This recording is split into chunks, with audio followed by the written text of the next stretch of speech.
الحمد لله رب العالمين، والصلاة والسلام على رسول الله الأمين هادي البشرية إلى نور الحق وضياء اليقين ومنقذ الإنسانية من براثن الشرك والضلال المهين.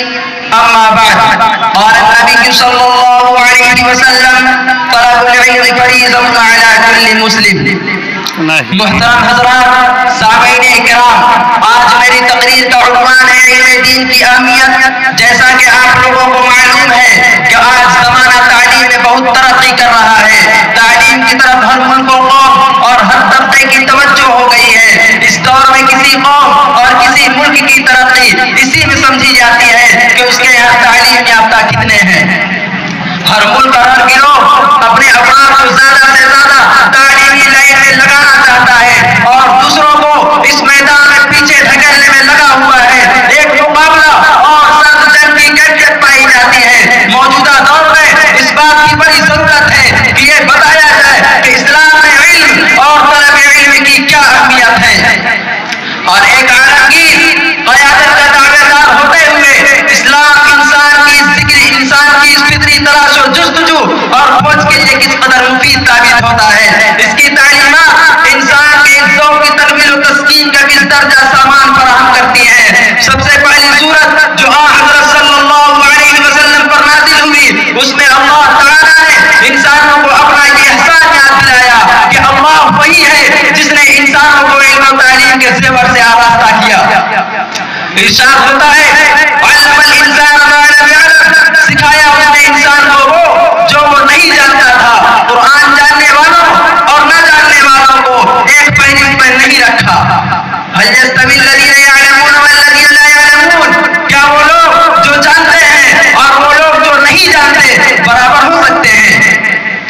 تحصیل علم کی اسلام میں کس قدر اہمیت ہے، اس کا اندازہ احادیث نبوی سے بخوبی ہو جاتا ہے. ایک حدیث میں آپ نے فرمایا: اطلبوا العلم ولو بالسین، علم حاصل کرو اگرچہ اس کے لیے چین کا سفر کیوں نہ کرنا پڑے. چین کے سفر کا مطلب یہ ہے کہ علم کے حصول میں پوری جد و جہد اور کوشش صرف کر دو. تحصیل علم کی غرض سے اگر دور دراز کا سفر کرنا پڑے تو بھی پیچھے نہ ہٹو. علم کی راہ میں تکلیفوں، پریشانیوں اور مصائب سے نہ گھبراؤ. دوسری حدیث میں ہے: اطلبوا العلم من المہد الی اللحد، مہد سے لحد تک علم حاصل کرتے رہو.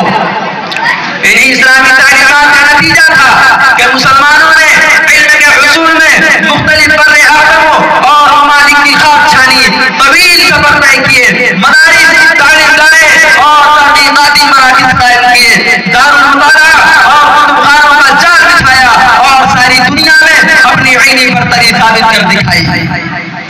محترم بزرگوں اور دوستوں، ہمارے اسلاف نے علم دین حاصل کرنے میں بڑے ذوق و رغبت کا اظہار کیا.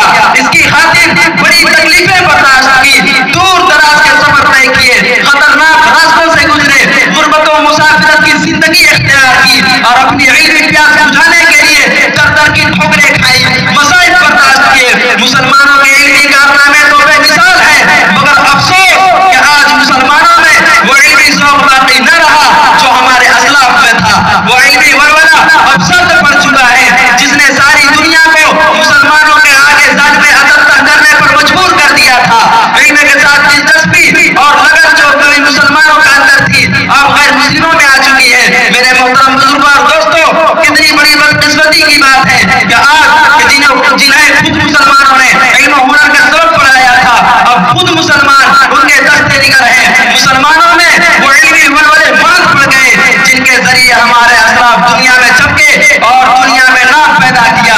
ہمیں چاہیے کہ اپنے اسلاف کا علمی ذوق اپنے اندر پیدا کریں تاکہ ہمارا کھویا ہوا وقار واپس مل سکے. وآخر دعوانا ان الحمد للہ رب العالمین.